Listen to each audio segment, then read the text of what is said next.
রহমত পূর্ণ হোক প্রভাত আমার, তাহাজ্জুদ আর ফজরের অভ্যাস আছে যার, রহমত পূর্ণ প্রভাত হয় তার।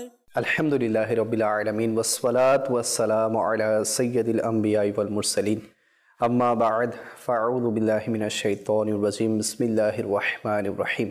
আসসালাতু ওয়াসসালামু আলাইকা ইয়া রাসূলুল্লাহ ওয়া আলা আলিকা ওয়া আসহাবিকা ইয়া হাবিবাল্লাহ। আসসালাতু ওয়াসসালামু আলাইকা ইয়া নবিয়াল্লাহ ওয়া আলা আলিকা ওয়া আসহাবিকা ইয়া নূরাল্লাহ। মাদানী চ্যানেলের দর্শকবৃন্দ, দেখছেন অনুষ্ঠান রহমতপূর্ণ প্রভাত।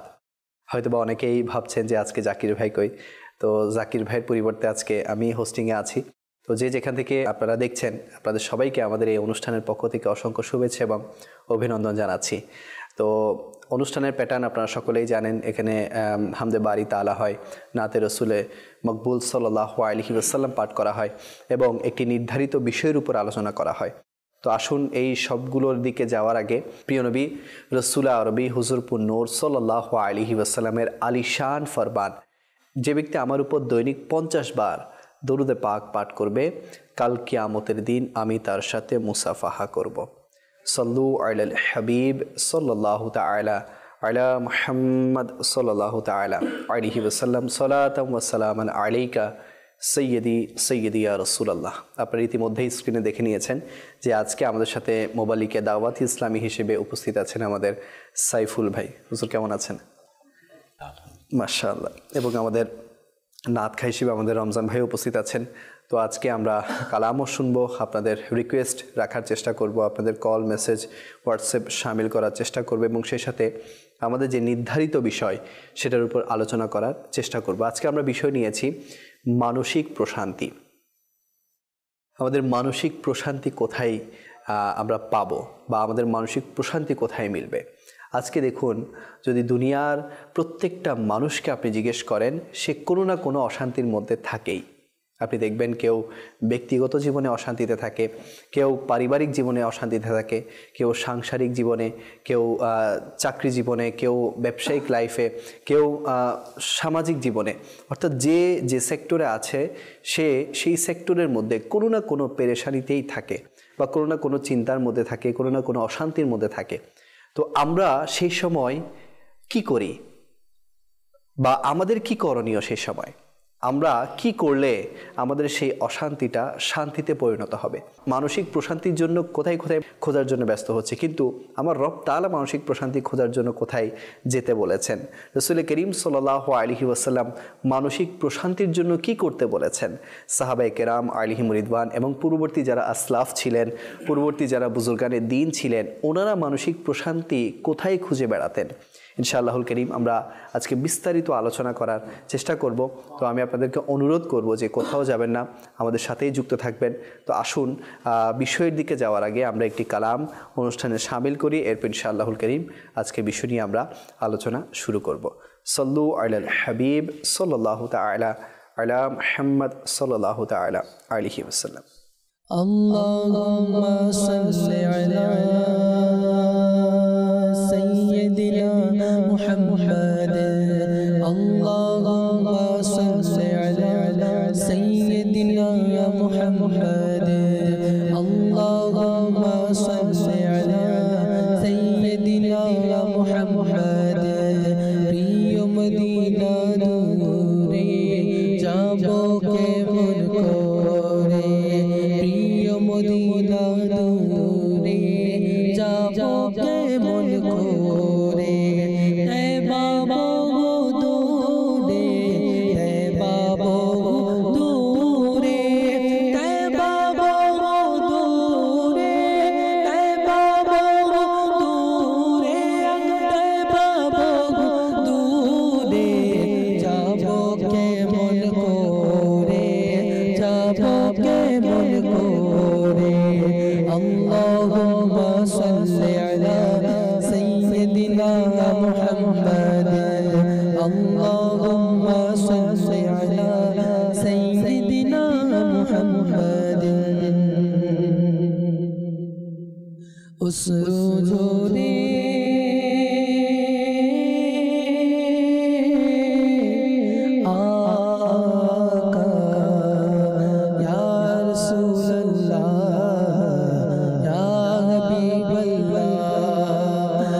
অশ্রু জোরে যায় শুকিয়ে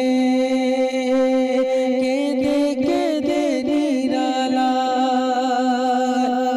ইয়া রাসূলুল্লাহ ইয়া হাবিবাল্লাহ ইয়া রাসূলুল্লাহ ইয়া হাবিবাল্লাহ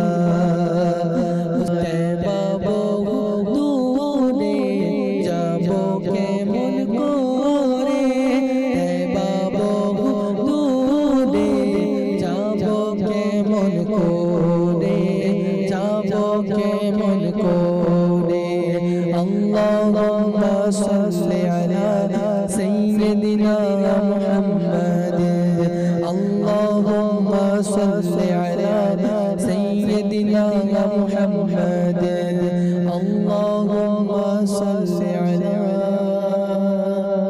سيدنا محمد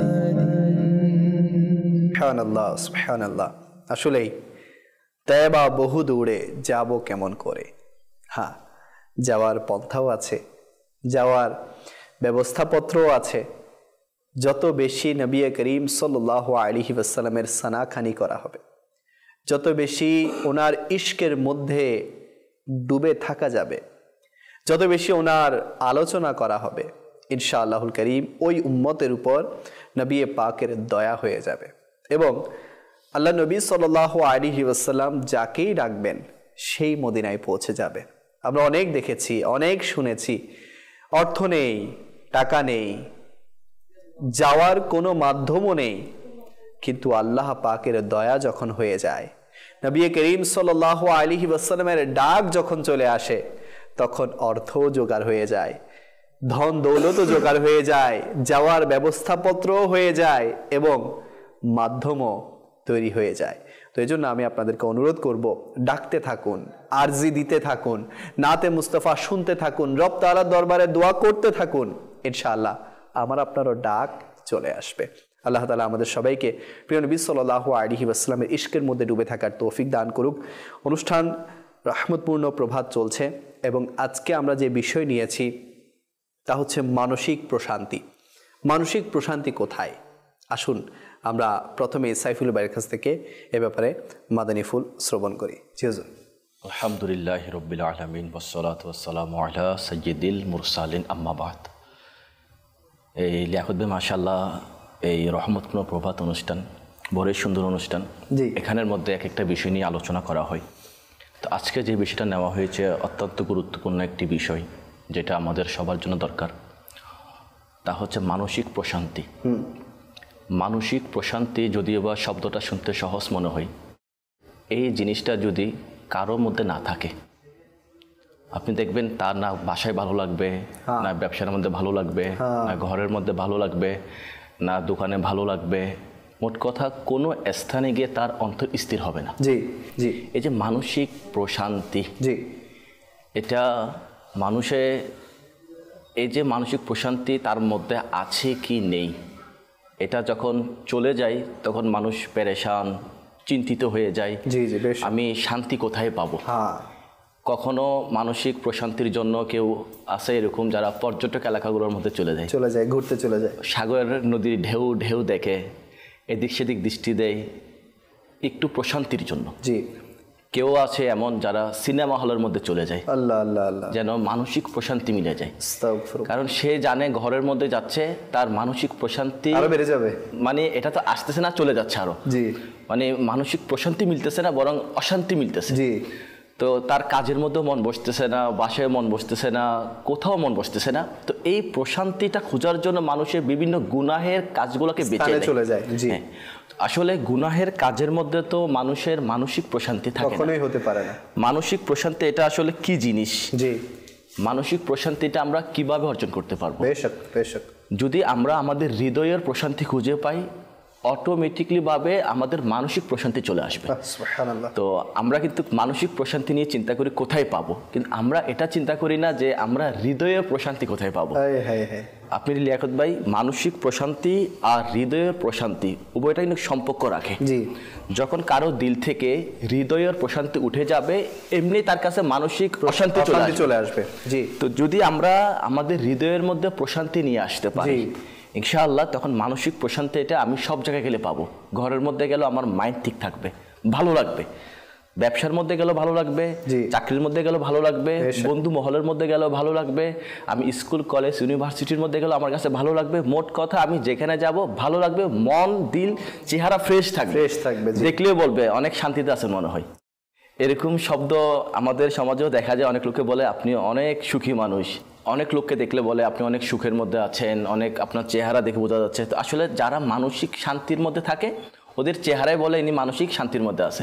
আর দেখবেন যদি কোনো ব্যক্তি মানসিক অশান্তির মধ্যে ভোগে তো তার চেহারা দেখলে বোঝা যায় আপনি নিশ্চয়ই পেরেশানির বোঝা নিয়ে আসেন। তো তার চেহারা মলিন থাকে, মানে কথা বলতে ভালো লাগে না।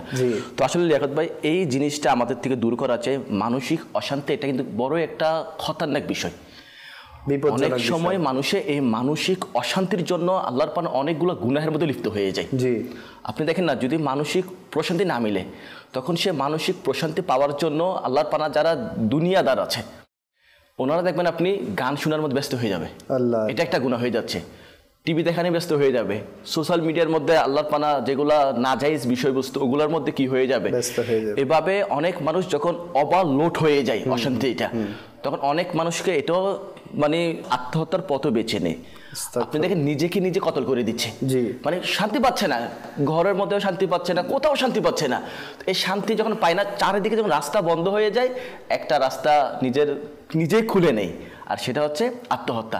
তাহলে আপনি দেখেন মানসিক প্রশান্তি না থাকার কারণে মানুষ আত্মহত্যার পথ বেছে নেয়। তো আমাদের অত্যন্ত দরকারি বিষয় হচ্ছে মানসিক প্রশান্তি যেন আমাদের নসিব হয়ে যায়। তো আগে আমাদেরকে জানতে হবে আমরা মানসিক প্রশান্তি পাওয়ার জন্য কি করতে হবে। তো মানসিক প্রশান্তি পাওয়ার জন্য উলামায়ে কেরামের একটা অভিমত হচ্ছে এটাই যে আমরা যেন আমাদের হৃদয়ের প্রশান্তি খুঁজে নিই আগে। যখন হৃদয়ের প্রশান্তি খুঁজে নিতে পারবো, হৃদয়ের প্রশান্তি চলে আসবে, ইনশাআল্লাহ মানসিক প্রশান্তি চলে আসবে। তো হৃদয়ের প্রশান্তির ব্যাপারে আমাদের প্রিয় আল্লাহ আজ্জা ওয়া জাল কোরআনের পাকের মধ্যে খুব সুন্দরভাবে বলেছেন। যেমন সূরা রাদ এর আয়াত 28-এর মধ্যে আমাদের প্রিয় আল্লাহ আজ্জা ওয়া জাল এভাবে ইরশাদ করেছেন, বিসমিল্লাহির রহমানির রহিম, আল্লাযীনা আমানু ওয়া তাতমাইন্নু কুলুবুহুম বিযিকরিল্লাহ আলা বিযিকরিল্লাহি তাতমাইন্নুল কুলুব। এটার অনুবাদ কানজুল ঈমানের মধ্যে এভাবে আসছে, ওইসব লোক যারা ঈমান এনেছে এবং তাদের অন্তর আল্লাহর স্মরণে প্রশান্তি পায়। শুনে নাও, আল্লাহ এর স্মরণেই অন্তরের প্রশান্তি রয়েছে। তাহলে লিয়াকত ভাই, এখান থেকে আমরা বুঝতে পারলাম আল্লাহ পাকের স্মরণের মধ্যেই অন্তরের কি আছে, প্রশান্তি আছে। আল্লাহ পাকের স্মরণ বলে কাকে? আমরা আল্লাহ পাকের স্মরণ কিভাবে করব? চোখ বন্ধ করলে আল্লাহ পাকের স্মরণ করব? তো উলামায়ে কেরাম খুব সুন্দরভাবে বলেছে আল্লাহ পাকের স্মরণ আমরা কোথায় পাবো। দুনিয়াবি যত ভালো কাজ আছে ওগুলার মধ্যে আল্লাহ পাকের স্মরণ চলে আসে। আপনি নামাজ পড়তে যাবেন, ওখানের মধ্যে আল্লাহ পাকের স্মরণ আসে। আপনি নামাজের মধ্যে লিপ্ত হবেন, তিলাওয়াতের মধ্যে লিপ্ত হবেন, জিকিরের মধ্যে লিপ্ত হবেন, দুরুদের মধ্যে লিপ্ত হবেন, নেকির কাজের মধ্যে যখন আপনি লিপ্ত হবেন তখন আপনার অন্তরের মধ্যে শান্তি মিলবে। যেটা আমরা প্রশান্তি চাচ্ছি না, তো হৃদয়ের প্রশান্তি কিন্তু নেকির মধ্যে আছে। আপনি যখন কোরআন পাকে তিলাওয়াত করবেন অন্তর ভালো লাগবে। বেশ, এখান থেকে একটা কথা আমি টানতে চাই যে অনেকেই বলে যে আমি রব তাআলার সাথে কথা বলতে চাই। একটি বাণী হচ্ছে যে যদি কেউ তার রবের সাথে কথা বলতে চায়, রবের সাথে কথোপকথন করতে চায়, সে চায় যে রব তার সাথে কথা বলুক এবং সেও রবের সাথে কথা বলুক, তাহলে সে যাতে কোরআনে পাক খুলে বসে যায়, কোরআনে পাকের তিলাওয়াত শুরু করে দেয়। সুবহানাল্লাহ।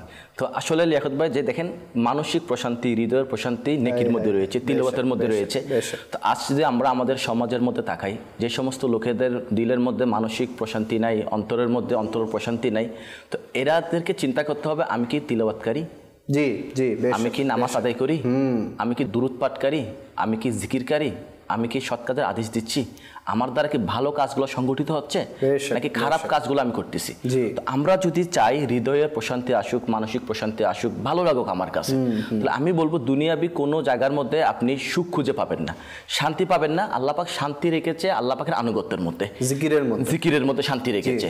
আপনি দেখেন যখনই অশান্তি লাগবে, যদি আমরা এটা করি যে আমার কাছে ভালো লাগতেছে না, আমি মসজিদে চলে আসি, অজু করি, দেখবেন এটা লেখাত ভাই এটা কিন্তু মানে প্র্যাকটিক্যাল একটা কাজ, পরীক্ষিত একটা বিষয় যে আপনি যখন মসজিদে চলে আসবেন উজু করে আসছেন না, এমনি দেখবেন মানে কোথাও ভালো লাগতেছে না, আল্লাহর ঘরের মধ্যে আসলে দিলের মধ্যে একটা শান্তি মিলে, ওখানে আল্লাহ পাকের রহমত কি হয়, অবতীর্ণ হয়। যখন উজু করে একটু বসে আমি আমার মালিকের দরবারের মধ্যে হাত তুলে দিচ্ছি, 2 রাকাত নামাজ পড়লো, ভালো লাগলো, 2 রাকাত নামাজ পড়ার পর এখন যে অন্তরে শান্তি পাচ্ছে না, মানসিক টেনশন যেটা তার মধ্যে ফিল করতেছে, ওটা এমনি দূর হয়ে যাবে যখন সে সিজদার মধ্যে যাবে, আল্লাহ পাকের দরবারে দাঁড়িয়ে গিয়েছে। এবার যখন নামাজের মধ্যে মশগুল হয়ে গিয়েছে, নামাজ পড়ার পর যখন সে দোয়ার জন্য হাত উঠায় না, যখন চোখ থেকে 1 ফোঁটা পানি বের হয়, তার 1 ফোঁটা পানি অন্তরকে পরিষ্কার করে দেয়, তার সকল টেনশন গুলোকে দূর করে দেয়। তো লিয়াকত ভাই আসলে আমরা কিন্তু এদিকে দাবিত হচ্ছি না। জিকির আমরা কতবার করি, কোরআন তেলাওয়াত এই যে করতে বলা হচ্ছে, কোরআন তেলাওয়াত করলে অন্তরে শান্তি মিলবে।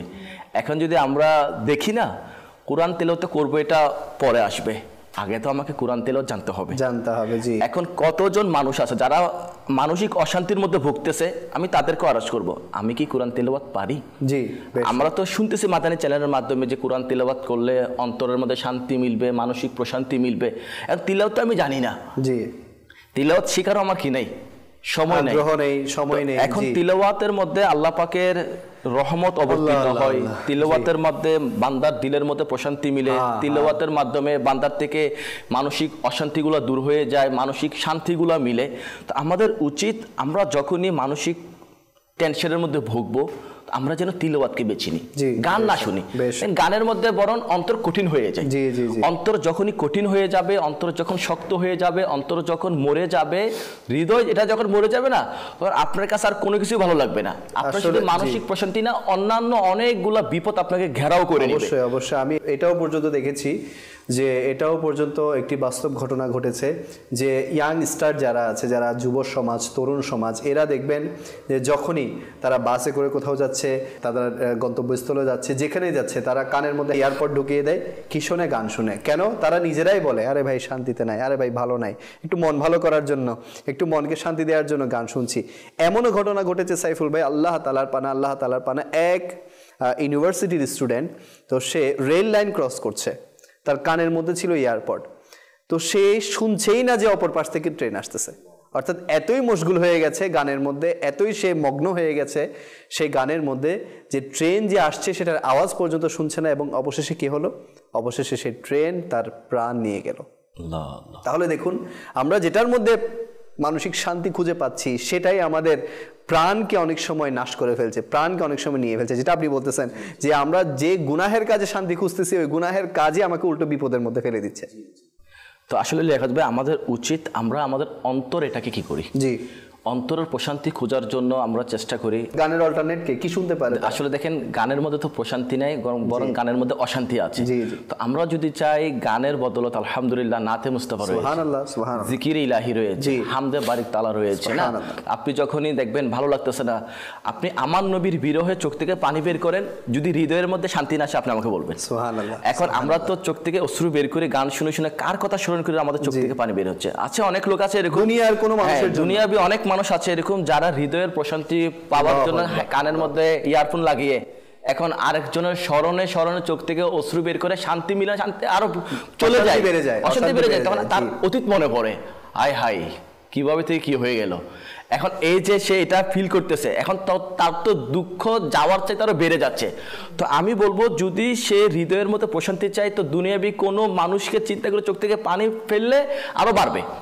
যদি আমার নবীর স্মরণে চোখ থেকে পানি ফেলে, উলামায়ে কেরাম তো বলে ওই চোখ বড় সৌভাগ্যবান, সুবহানাল্লাহ, যে চোখ আমার নবীর স্মরণে অশ্রু ফেলে, যে চোখ থেকে আমার নবীর মুহাব্বতে পানি বের হয়, এই চোখ কতই না দামি চোখ। তো আসলে আমাদের চোখ থেকে পানি বের হয় শান্তির জন্য বের হয়, ওটা চিন্তা করে, যেটা আমাদের থেকে আরো অশান্তি এনে দেয়। এজন্য আমার প্রিয় নবী সাল্লাল্লাহু আলাইহি ওয়াসাল্লাম আমাদেরকে আদেশ দিয়েছেন, নিজের উম্মতদেরকে আদেশ দিয়েছেন আমরা যেন অন্তরের চিকিৎসা করি। তো অন্তরের ব্যাপারে বুখারী শরীফের মধ্যে একটি হাদিসে পাক রয়েছে, যেটা 52 নম্বর হাদিসের মধ্যে একটি হাদিসে পাক এভাবে ইমাম বুখারী উল্লেখ করেছেন যে আমরা মানে অন্তরের যে বেখেয়াল, অন্তরের খেয়াল করি না। যাক, অন্তর যেমন খুশি তেমন করুক, অন্তর যে কঠোর হয়ে যাচ্ছে, হলে যে কি ক্ষতি হবে, আমার যেটা চাচ্ছে মানসিক প্রশান্তি, এটা তো পেতে হলে তো আমাকে অন্তরের চিকিৎসা করতে হবে আগে। অন্তর যদি আমার ভালো হয়, অন্তর যদি সুস্থ হয়, অন্তর যদি আল্লাহ পাকের জিকিরের মধ্যে মশগুল থাকে, ইনশাআল্লাহ এমনি আমার কাছে মানসিক প্রশান্তি মিলবে এবং ঘরের মধ্যে গেলে ভালো লাগবে, সব জায়গার মধ্যে ভালো লাগবে। মানুষ দেখলে বলবে অনেক সুখী মানুষ আপনি, অনেক আনন্দের মধ্যে আপনি আছেন, অনেক ভালো কাজের মধ্যে আপনি আছেন। তো আসুন আমি আপনাকে হাদিসে পাকটি শোনাচ্ছি। তো আল্লাহ পাকের শেষ নবী রসুল হাশিমি সাল্লাল্লাহু আলাইহি ওয়াসাল্লাম ইরশাদ করেন, শুনে নাও, নিশ্চয়ই শরীরের একটি মাংসপিণ্ড রয়েছে, যখন সেটি ঠিক হয়ে যায় পুরো শরীর ঠিক হয়ে যাবে, আর যখন সে মাংসপিণ্ড বিকৃত হয়ে যায় তখন শরীর বিকৃত হয়ে যায়। শুনে নাও, সে মাংসপিণ্ড হলো হৃদয়। কতটুকু গুরুত্বপূর্ণ জিনিস, মানে আমাদের পুরো শরীরটা ঠিক থাকে হৃদয়ের মাধ্যমে। যখনই কারো হৃদয় ভালো আছে তখনই তার নামাজের মধ্যে মন বসবে, যখনই হৃদয় ভালো আছে তখন তার জিকিরের মধ্যে মন বসবে, যখনই তার হৃদয়ের প্রশান্তি আছে তিলওয়াতের মধ্যে মন বসবে। আমরা তো মন বসাতে চাচ্ছি, পারতেছি না কেন? হৃদয় ঠিক নাই যে আমাদের। আমার নবী ইরশাদ এটা করতেছে না, যার হৃদয় ঠিক আছে তার সকল কিছু ঠিক হয়ে যাবে, পুরো শরীর ঠিক হয়ে যাবে। আর হৃদয় যদি ঠিক না থাকে পুরো শরীর বিকৃত হয়ে যাবে। এখন তো আমরা চাচ্ছি যেন প্রশান্তি মিলে যায়, নামাজের মধ্যে প্রশান্তি মিলে যায়, তিলাওয়াতের মধ্যে প্রশান্তি মিলে যায়, ইবাদতের মধ্যে প্রশান্তি মিলে যায়, জিকিরের মধ্যে প্রশান্তি মিলে যায়, ভালো কাজের মধ্যে প্রশান্তি মিলে যায়। করতে তো যাচ্ছি, প্রশান্তি মিলে কিনা? নামাজ যে পড়ি প্রশান্তি মিলে, তিলাওয়াত যে করি প্রশান্তি মিলে, দুরুদ যে পড়ি প্রশান্তি মিলে, জিকির যে করি প্রশান্তি মিলে। তো আমাদের অন্তরের যেটা আছে না, ওটা যে এখন কোন হালতের মধ্যে আছে ওটা আমরা খেয়াল করি না, যে আমার অন্তর কি গুনার প্রতি দাবিত আছে কিনা, আমার অন্তরের মধ্যে মানুষের ব্যাপারে খারাপ খেয়াল আছে কিনা, আমার অন্তর এটা মরে গেছে কিনা। কারণ হাদিসে পাকের মধ্যে আরেকটা বিষয় খুব সুন্দরভাবে উল্লেখ হয়েছে, মানে আমরা যেটা নিয়ে ভাবি না যে আমাদের অন্তর, এটাকে যদি মানুষ ঠিক না রাখে তাহলে হাদিসে পাকের মধ্যে আসছে, তিরমিজি শরীফের একটা হাদিস হচ্ছে এরকম, আল্লাহ পাকের প্রিয় হাবিব সাল্লাল্লাহু আলাইহি ওয়াসাল্লাম ইরশাদ করেন, কঠোর হৃদয়ের লোক সবচেয়ে বেশি আল্লাহ পাক থেকে দূরে। হযরতে মালিক বিন দিনার রহমতুল্লাহ আলাইহি বলেন, মানুষকে যে শাস্তি দেওয়া হয়ে থাকে এর মধ্যে হতে সবচেয়ে বড় শাস্তি হলো মানুষের হৃদয় কঠোর করে দেওয়া। আল্লাহ আল্লাহ আল্লাহ।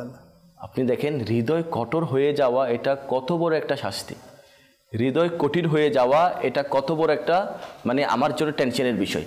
তো আজকে লিয়াকত ভাই, আমাদের হৃদয়ের প্রশান্তি, মানসিক প্রশান্তি, এটা যদি আমরা অর্জন করতে চাই আমাদেরকে আগে দেখতে হবে কোন কাজগুলোর মাধ্যমে মানসিক প্রশান্তি আসবে। বেশক এখানে আরেকটা বিষয় যে অনেকেই বলে, অনেকেই প্রশ্ন করে যে হুজুর আমি তো নামাজ পড়ি, কিন্তু কিতাবে তো এসেছে নামাজ মানুষকে অশ্লীল কাজ থেকে, মন্দ কাজ থেকে বাধা প্রদান করে বা হিফাজত করে।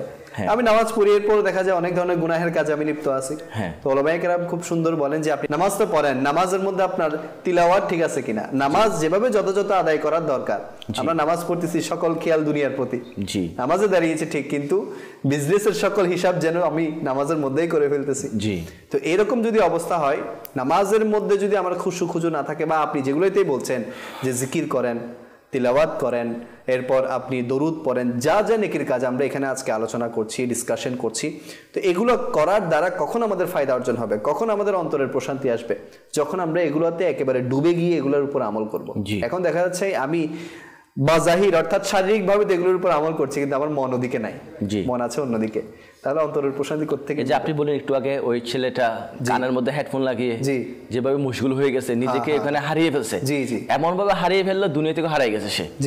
তো এভাবে আমরা তো তিলাওয়াতের মধ্যে হারাই না, বরং আমি কোথায় আছি, আমার মন কোথায় আছে, যদিও দেহটা, আমি শরীরটা তো এখানে আছে, আমার অন্তর কোথায় আছে। আপনি নামাজে যখন দাঁড়াই, অনেক লোক আপনি দেখবেন এরকম, সে তো নামাজের মধ্যে আছে কিন্তু তার অন্তর নামাজের মধ্যে নেই।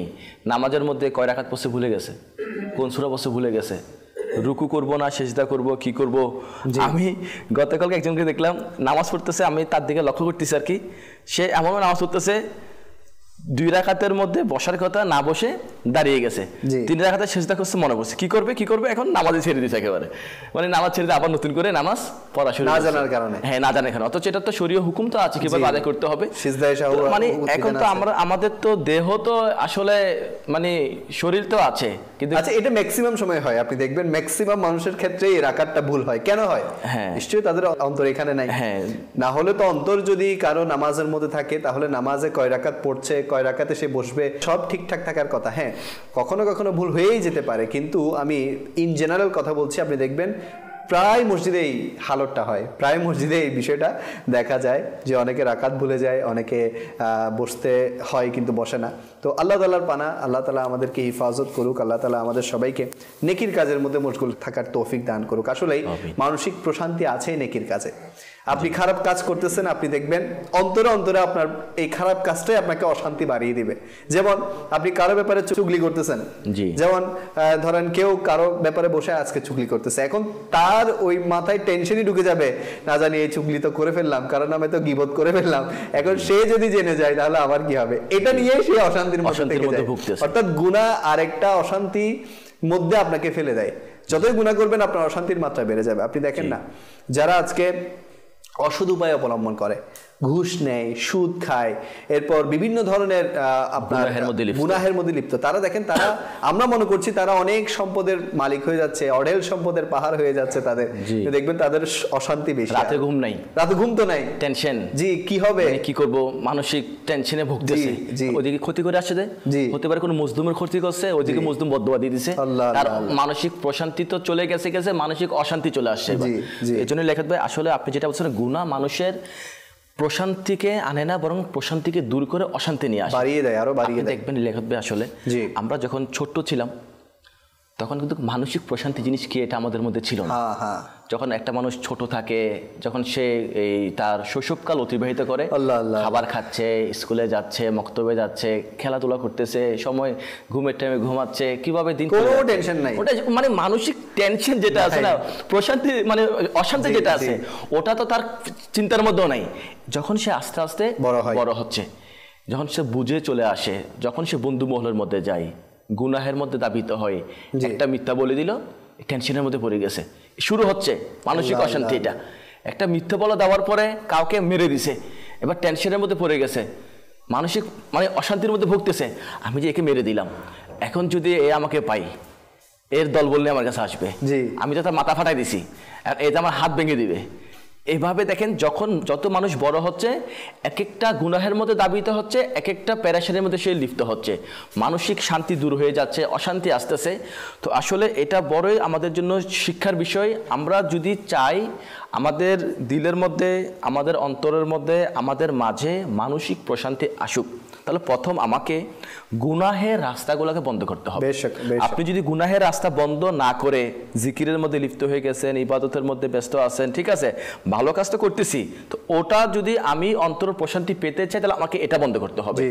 আমার পাত্র যদি ছিদ্র হয়, আমি যত এখানের মধ্যে আমি পানি রাখি না কেন, সবগুলো কি হয়ে যাবে, পড়ে যাবে। হ্যাঁ, আমাকে আগে ছিদ্রগুলোকে বন্ধ করতে হবে। এরপর আমি যা নেক আমল করব, যেগুলো করব, মানসিক প্রশান্তি এমনি চলে আসবে আমার কাছে, অন্তরের প্রশান্তি এমনি চলে আসবে। আজকে আমরা মানসিক প্রশান্তি খুঁজি, অন্তরের প্রশান্তি খুঁজি, গুনাহ থেকে বাঁচি না, নেক আমল করি না, ইবাদত আমরা করি না। আচ্ছা, এটা তো একটা আছে বিষয়, গুনার নেকি। মানসিক অশান্তি অন্তরের মধ্যে বৃদ্ধি হওয়ার আরো অনেকগুলো লক্ষণ আছে। এর মধ্যে একটা হচ্ছে, জানেন, না শুকরিয়া করা, আল্লাহ পাকের শুকুর গুজার বান্দা না হওয়া। আমাকে আল্লাহ যা দিছে আমি শুকরিয়া আদায় করতেছি না, টেনশন বাড়বে, মানসিক প্রেশার বাড়বে। আরে আমার যত টাকা স্যালারি হচ্ছে, আমি এখন ঘরকে কিভাবে সামলাবো, আগে তো আমি একা ছিলাম, এখন তো আমার সংসার হয়েছে, আচ্ছা আর একটা বাচ্চা হলে আমার কি হবে, আচ্ছা এরা যদি মেয়ে হয়ে যায় বিবাহ দিতে হবে, টাকা খরচ হতে হবে, ছেলে হলো টাকা খরচ, এদের পড়াশোনা আছে, এদেরকে আমি সেটেল করতে হবে। এই যে প্যারেশানগুলো আসতেছে, না শুকরিয়া হওয়ার কারণে, শুকুরগুজার বান্দা না হওয়ার কারণে। আসলে সে হাতে পায়ে ধরে নিজের পেরেশানি নিজেই আনতেছে। দেখেন এগুলো তো মামুলি বিষয় না, অনেক এগুলো কিন্তু মানুষকে এমন ভাবে খারাপ দিকে নিয়ে যায়, এগুলো কিন্তু মানুষকে নেকি থেকে দূরে নিয়ে যায়। এই যে না শুকরিয়া করা, দেখবেন তার ইবাদতের মধ্যে মন বসবে না, ঘরের পেরেশান, জি আমার কি হবে, বাচ্চার পেরেশান, বাবা মার পেরেশান, স্ত্রীর পেরেশান, কি করব, ভালো চাকরি নাই, আমি তো পড়াশোনা শেষ করলাম, এখন কি হবে আমার, এখন তো আমি তো বেকার আছি, কি করব না করব। এই যে আল্লাহ পাক আমার ব্যাপারে যা ফয়সালা করেছে, আল্লাহ পাকের ফয়সালার মধ্যে রাজি যে বান্দা থাকবে না, তার মানসিক শান্তি আসবে না, মানসিক অশান্তি এটা আসবে। এজন্য বান্দাকে সর্বদা উচিত, আমার আল্লাহ আমাকে যে হালতের মধ্যে রেখেছে, যে অবস্থার মধ্যে রেখেছে, আমি গরিব আছি আলহামদুলিল্লাহ, আল্লাহ আমাকে ধনী রেখেছে আলহামদুলিল্লাহ, আল্লাহ আমাকে একটা ব্যবসা দিয়েছে আলহামদুলিল্লাহ, আল্লাহ আমাকে অল্প সম্পদ দিয়েছে আলহামদুলিল্লাহ, আল্লাহ আমাকে চাকরি একটা দিয়েছে, ছোট চাকরি, স্যালারি কম, এতে আমি খুশি আছি। দেখেন আপনি যখন আল্লাহ পাকের সকল ফয়সালার মধ্যে খুশি থাকবেন, সন্তুষ্টি হবেন, আল্লাহ পাক আপনার নিয়ামতকে বাড়িয়ে দিবে, কেন এটা আল্লাহ পাকের ওয়াদা। আল্লাহ কোরআন পাকের মধ্যে বলেছেন, তোমরা আমার শুকরিয়া আদায় করো, আমি তোমাদের নিয়ামতকে বাড়িয়ে দেব। এখন দেখেন আমরা শুকরিয়া গুজার বান্দা না, কিন্তু না শুকরিয়া করি, আর এই না শুকরিয়া করার কারণে আমাদের দিলের মধ্যে অশান্তি বাড়তেছে, মানসিক টেনশন বাড়তেছে। দেখেন না শুকরিয়া করার দ্বারা কিন্তু নিয়ামত চলে আসে না। আল্লাহ তো ওয়াদা দিয়েছে শুকরিয়া গুজার হোক, বাড়িয়ে দেব। আল্লাহ আমার কাছে যা আছে আলহামদুলিল্লাহ, লাব্বাইক আল্লাহ, আমি তোমার ফয়সালার মধ্যে রাজি আছি। আমাদের সাহাবায়ে কিরামের তরিকা কেমন ছিল আপনি দেখেন, ইনারা কিন্তু যখনই এভাবে ঘরের অভাব চলে আসতো, আমরা তো অভাব আসলে পেরেশানি হয়ে যাই, আরে আমার কাছে অভাব চলে আসছে, আমার ঘরে এখন কি হবে, আল্লাহ ঘরে খাবার নাই, আল্লাহ সামনে অনেক খরচ, বিবাহ আসতেছে, অনুষ্ঠান আসতেছে, অমুক জায়গায় দাওয়াত আছে যেতে হবে, অমুকে দাওয়াতে আমাকে যেতে হবে, বাচ্চার পড়াশোনার টাকা দিতে হবে। এই যে পেরেশান, অভাব যখন চলে আসে না, এটা কিন্তু একটা মানসিক অশান্তি আনার একটা মাধ্যম। যখন অভাব চলে আসে তখন বান্দা না শুকরিয়া হয়ে যাওয়া। আমার এখানে কি আছে দেখেন, আমার আল্লাহ যদি আমাকে গরিব রাখে, আমার করণীয় কি আছে? আমি যদি মারামারি করে পেয়ে যাব, আমি যদি ডাকাতি করি কি পেয়ে যাবো না? ডাকাতি করলে মানসিক টেনশন আরো বাড়ে, চুরি করলে টেনশন আরো বাড়ে, ঘুষ খাচ্ছি টেনশন আরো বাড়বে, সুদ খাচ্ছি টেনশন আরো বাড়বে। আমি চাচ্ছি সম্পদশালী হয়ে যাব, আমাকে আল্লাহ যেখানে রাখছে আমি এখানে খুশি হচ্ছি না, আমি চাচ্ছি আমি রাতারাতি ধনী হয়ে যাব। রাতারাতি ধনী হতে গিয়ে পরিবার সে বরবাদ করে দেয়। জি, অনেকে রাতারাতি ধনী হতে গিয়ে জুয়ার মধ্যে লিপ্ত হয়। আমি জুয়ার মধ্যে যদি হয়ে যাই, লেগে যাই, তাহলে তো আমার পুরা লাইফ সেটেল হয়ে গেছে। এবার এটার মধ্যে গেছে, লিপ্ত হয়েছে, এবার এও এলাকা থেকে দূর হয়ে গেছে। এই জন্য লিয়াকত ভাই, আমাদের সবার উচিত, যারা আমরা এখানের মধ্যে আছি, আমি শুনতেছি, আমি বলতেছি, আপনারা শুনতেছেন, মাদানী চ্যানেল দর্শকও শুনতেছে, তো আমাদের এই জিনিসটা করা উচিত, আল্লাহ পাকের ফয়সালার উপর রাজি থাকা উচিত, শুকরগুজার বান্দা হওয়া উচিত। আমার আল্লাহ আমাকে যেখানে রেখেছে, যেভাবে রেখেছে, যে হালতের মধ্যে রেখেছে, যে অবস্থায় রেখেছে, আমি যেখানের মধ্যে আছি, অল্পতে আছি তো বাস, মালিক তুমি রেখেছ, শুকরিয়া। আমার করণীয় কি? আল্লাহ তুমি চাইলে আমাকে ধনী করে দিবে, তুমি চাইলে আমার অভাব দূর করে দিবে, তুমি চাইলে আমার পেরেশানি দূর করে দিবে। আপনি যখন এইরকম মেন্টালিটি আপনার মধ্যে নিয়ে আসবেন না, আপনার হৃদয়ের মধ্যে প্রশান্তি আসলে আমাকে বলি। আচ্ছা, এখানে আরেকটা বিষয় এটাও হয় যে অন্যেরটা দেখে নিজের অন্তরের মধ্যে শুধু শুধু জ্বালাতন শুরু করে দেয়। এটাও কিন্তু না শুকরিয়ার মধ্যে, আরে এ এত উন্নতির দিকে যাচ্ছে, আরে এ এত মাল হয়ে যাচ্ছে, এত ধন দৌলত হয়ে যাচ্ছে। আচ্ছা, এখানে আরেকটা বিষয় যে এগুলা হওয়ার পেছনে ঘরের ফ্যামিলি মেম্বাররাও কিন্তু জড়িত থাকে অনেক সময়। দেখেন এই মানসিক অশান্তিটা শুধু পুরুষের ক্ষেত্রে না, এটা মহিলাদেরও আছে। জি জি, না মহিলার তো আছে, দেখা যায় পরিবারের সদস্যরা যদি সেই পুরুষকে সাপোর্ট না করে, সেই পুরুষটাও কিন্তু মানসিক অশান্তির মধ্যে পড়ে যায়। আজকে অধিকাংশ পুরুষ এবং অধিকাংশ মানুষের জীবনে মানসিক অশান্তি হয় ঘরের মেম্বারদের সাপোর্ট না থাকার কারণে। তো সাহাবায়ে কেরাম আলাইহিম রিদওয়ান একে অপরের সঙ্গী হয়েছেন। আচ্ছা, অর্ধাঙ্গিনী কাকে বলা হয়? পুরুষের যে স্ত্রী থাকে তাকে অর্ধাঙ্গিনী কেন বলা হয়? যে শুধু সুখের সময় তার সাপোর্ট দিবে, সুখের সময় পাশে থাকবে না, দুঃখের সময়ে তার সাপোর্ট যে দিবে, দুঃখের সময়ও যে পাশে থাকবে, তাকেই তো অর্ধাঙ্গিনী বলা হয়, তাকেই তো স্ত্রী বলা হয়। এখন আপনি সুখের সময় আপনার স্বামীর অনেক সেবা যত্ন, অনেক তারিফ করলেন, অনেক তার কথার একেবারে মান্য করলেন। এখন যখন দুঃখের সময় আসলো, আপনি তাকে ঠাট্টা মশকরা, তাকে আরো প্রেশারের উপর প্রেশার দিলেন, বা তাকে নিয়ে এত বেশি কঠোর আচরণ করলেন যে সে বেচারা মানসিক শান্তি পাবে তো দূরের কথা, মানসিক অশান্তি পাওয়ার কারণে সে অনেক সময় মৃত্যুর পথকে বেছে নেয়, মাযআল্লাহ আত্মহত্যার পথকে বেছে নেয়। তো পরিবার থেকে যে মেন্টাল শান্তিটা মানুষ পায়, দেখা যায় যে দুনিয়ার অন্য কোথাও আপনার যতই খারাপ কিছু হোক না কেন, ফ্যামিলি যদি আপনার সাথে থাকে সাইফুল ভাই, তখন কিন্তু মানসিক অশান্তিগুলো অনেকাংশে কমে যায়। জি, আসলে লিয়াকত ভাই, পরিবার কিন্তু আমাদের হৃদয়ের মধ্যে প্রশান্তি আনার অনেক বড় একটা মাধ্যম। জি বেশক, অনেক বড় ভূমিকা রাখে। মানসিক প্রশান্তি বলেন, হৃদয়ের প্রশান্তি বলেন, এনাদের একটু মিষ্টি হাসি, এনাদের আমাকে উৎসাহ দেওয়া, অল্পতে তারা মেনে যাওয়া, মানে আমার খুশির মধ্যে এনারা খুশি হওয়া, সাপোর্ট দেওয়া আমাকে। আসলে হাদিস পাকের মধ্যে আছে না, আমার নবী ইরশাদ করেছিলেন এমন এক যুগ আসবে যে যুগের মধ্যে মানুষ নিজের পরিবারের কাছে ধ্বংস হয়ে যাবে। তারা ব্যতীত যারা নিজের দিন হেফাজত করার জন্য এক গুহা থেকে আরেক গুহার মধ্যে, এক পাহাড় থেকে আরেক পাহাড়ের মধ্যে লুকাবে না, তো এরা ছাড়া বাকি যারা আছে না, তারা মানে ধ্বংস হয়ে যাবে, ঈমান রাখাটা অনেক কষ্ট হয়ে যাবে। তো এটা এই হাদিসে পাকে আমি তো সারমর্ম আরজ করলাম, এই হাদিসে পাকে যেটা ব্যাখ্যার মধ্যে আসছে না, তো মানুষ কিভাবে ধ্বংস হয়ে যাবে বলা হচ্ছে, মানুষের কখনো নিজের মা বাবা তাদেরকে অল্প ইনকামের জন্য কথা শোনাবে, কখনো স্ত্রী বলবে ইনকাম এরকম কেন। আচ্ছা, যদি এরা না থাকে আত্মীয়রা বলবে কি এভাবে আর বসে বসে কতদিন খাবে বাবার হোটেলের মধ্যে, বয়স তো হচ্ছে, বড় তো হচ্ছে, একটু চিন্তা তো করো। এই যে কথাগুলো না, এই কথাগুলো কিন্তু অনেক সময় বান্দাকে অনেক দূর পর্যন্ত নিয়ে যায়। এই কথাগুলো অনেক সময় বান্দাকে মৃত্যুর ঘাটও পার করাই দেয়। এই কথাগুলো অনেক সময় বান্দাকে নিজের ঘর থেকে বের করে দেয়। আরে আসেন, অনেক ছেলে মানে পরিবারকে ত্যাগ করে দেয় এই কথাগুলোর কারণে। অনেকে নামাজি হলে ন্যাক আমল সুন্নতের আমলদার তো হয়ে গেছে, মোল্লা সাচ্ছ না, এগুলা করে চলবে না বাবা, এগুলো করলে চলবে না, নিজের ভবিষ্যৎ দেখো, পাগড়ি পরো, দাড়ি রাখছো, এগুলো করে ঘরের খবর নাই কেন। এই যে এই কথাগুলো আছে না, একে একবার চিন্তা করছে, যে বলছে আপনার এই কথাটা একে কোথায় নিতে পারে। হতে পারে আপনার এই কথার কারণে শয়তান তাকে সুযোগ পেয়ে গেছে হাত ধরা, শয়তান কুমন্ত্রণা দিচ্ছে, আপনিও বলে দিচ্ছেন। চারিদিকে মানসিক পেরেশান যখন আসছে না, এরকম অনেক লোককে দেখা যায় সুন্নতের প্রতি আমলদার ছিল, এই ঘরের লোকদের কারণে, ঘরের মানুষ বলেন, বন্ধু মহলের মানুষ বলেন, আত্মীয়রা বলেন, এভাবে সমাজের মানুষ বলেন, এদের এই সমস্ত বাক্যগুলোর কারণে অনেক মানুষের মাথা থেকে পাখি চলে গেছে, দাড়ি চলে গেছে, সুন্নতি লেবাস চলে গেছে, নামাজের প্রথম কাতারে ছিল, এখন মসজিদের মধ্যে যাচ্ছে না, মানুষকে নেকির দাওয়াত দিত, নেকির দাওয়াত থেকে দূরে চলে গেছে। এরকম অনেক ব্যক্তিকে দেখা যায় তারা বিভিন্ন গুনাহের কাজের মধ্যে লিপ্ত হয়ে গেছে। তো আপনি কি একবার ভেবে দেখছেন যে আপনার এই শব্দটা এভাবে আর কতদিন চলবে? মোল্লা সেজো না, এগুলা রেখে করিও না, ভালো কাজগুলা করো। এই জন্য আমাদের উচিত, আমাদের ঘরের সবার উচিত, ইসলামী বোন, আমাদের মা বোন যারা আছে, এদেরও সবাই এই জেহান মানানো দরকার। আমার ছেলে যেভাবে আছে তাকে আমরা সাপোর্ট দিই, উৎসাহ দিই, বেটা তুমি করো, আমরা তোমার সাথে আছি। দেখেন, যদিও কথাটা কিন্তু ছোট মনে হচ্ছে, এই কথাটা কিন্তু একটা পুরুষের দিলের মধ্যে অনেক বড় একটা প্রশান্তির শব্দ। বেটা তুমি করো, আমরা আছি, অনেকগুলো মানে পেরেশান কমে যায়। তো এই জন্য আসলে এই যে ঘরের মানুষগুলো না শুকরিয়া হয়ে যায় না, এর একটা কারণ হচ্ছে এটা আমাদের কাছে আজকে ইলমি দিনের অভাব। বেশক, ইনশাআল্লাহ সাইফুল ভাই সেদিকে আসবো আমরা। দর্শক শুনছিলেন মানসিক প্রশান্তি আমরা কোথায় পাবো, বিস্তারিত আলোচনা চলছিল। ইনশাআল্লাহ আমরা আবারও আলোচনার দিকে যাব। আসুন আরও একটি কালাম আমরা অনুষ্ঠানে শামিল করে ইনশাআল্লাহ আলোচনার দিকে আবার ফিরে আসবো। জি,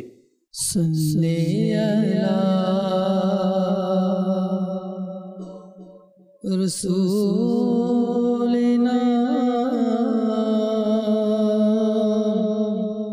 সাল্লি আলা মুহাম্মাদিন সাল্লি আলা রসূলিনা সাল্লি আলা মুহাম্মাদিন সাল্লি আলা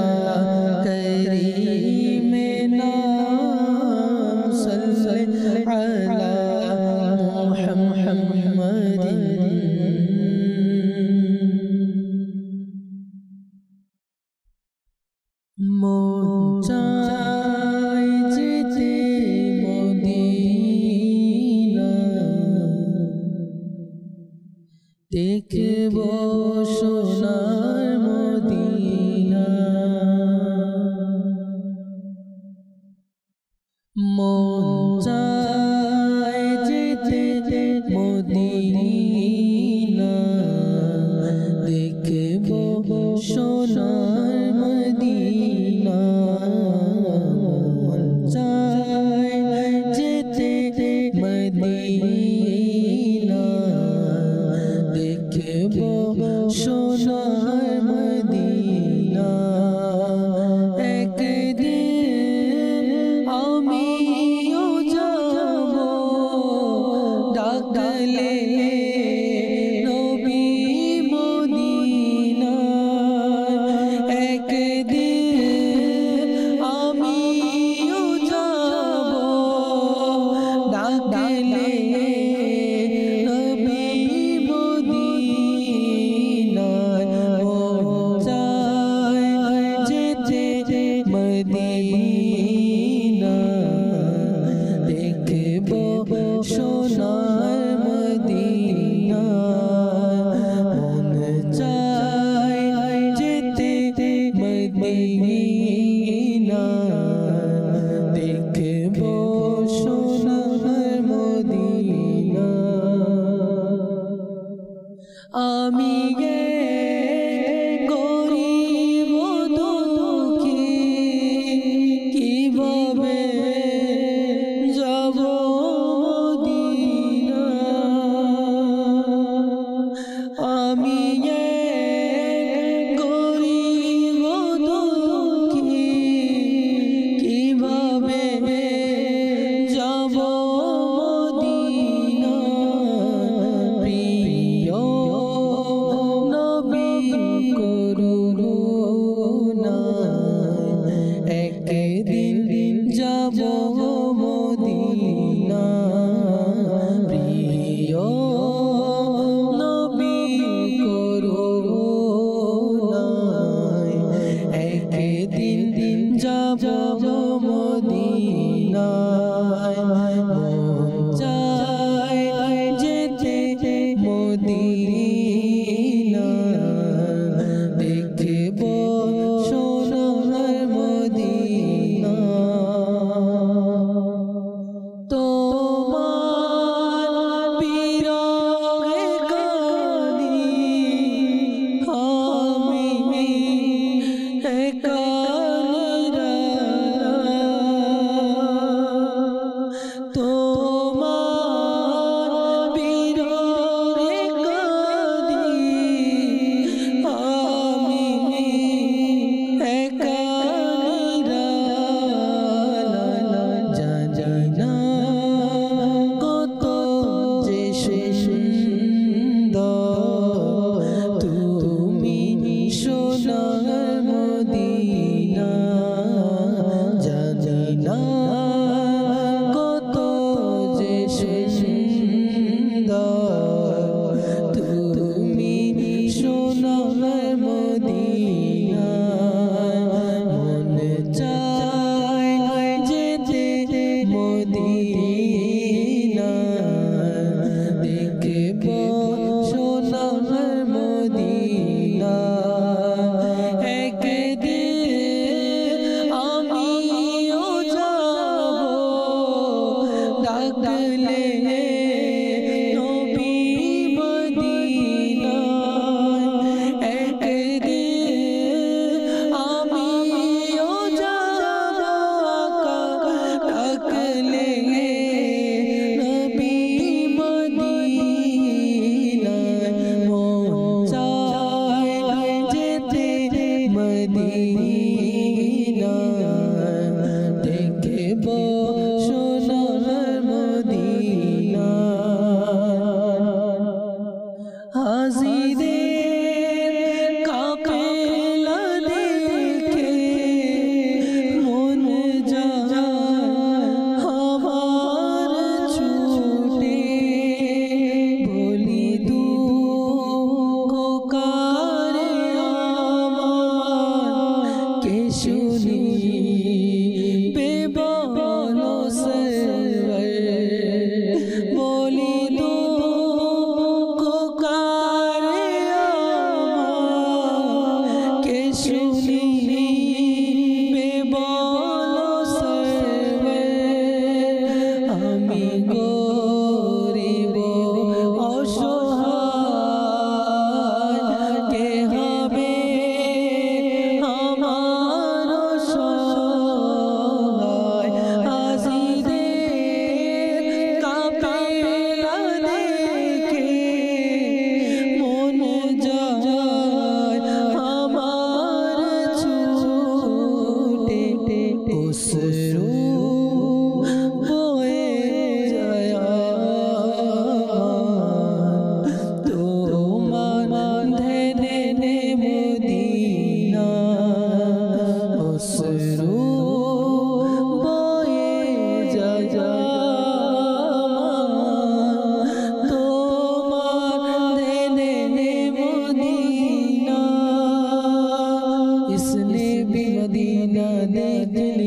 उसने भी मदीना देख लिया, इसने भी मदीना देख लिया, उसने भी मदीना देख लिया।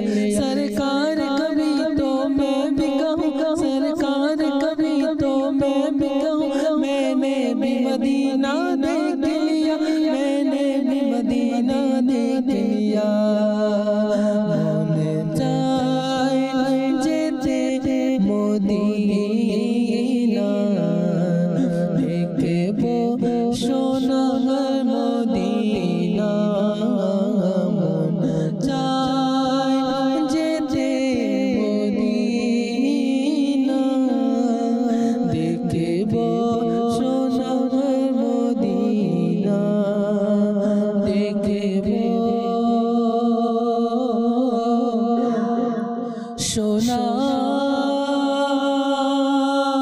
সোনার মদিনা। সুবহানাল্লাহ। দর্শকবৃন্দ, দেখছেন অনুষ্ঠান রহমতপূর্ণ প্রভাত।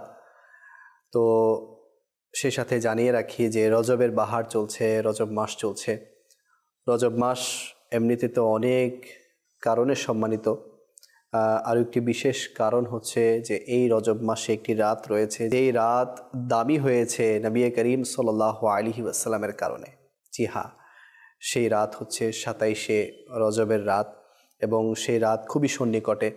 তো আমাদের উচিত যে নবী করিম সাল্লাল্লাহু আলাইহি ওয়াসাল্লাম যেভাবে এই রাতে আল্লাহ তাআলার দিদার করেছেন, এবং আল্লাহ তাআলার দিদার করে আল্লাহ পাকের পক্ষ থেকে উপহার স্বরূপ, তওফা স্বরূপ নামাজ উম্মতের জন্য নিয়ে এসেছেন, আমি অনুরোধ করব যে এই রাতকে আমরা গনিমত মনে করে যাতে বেশি থেকে বেশি পরিমাণে নামাজ আদায় করি, এবং ইলমে দিনের মাহফিলে আমরা শরিক হই।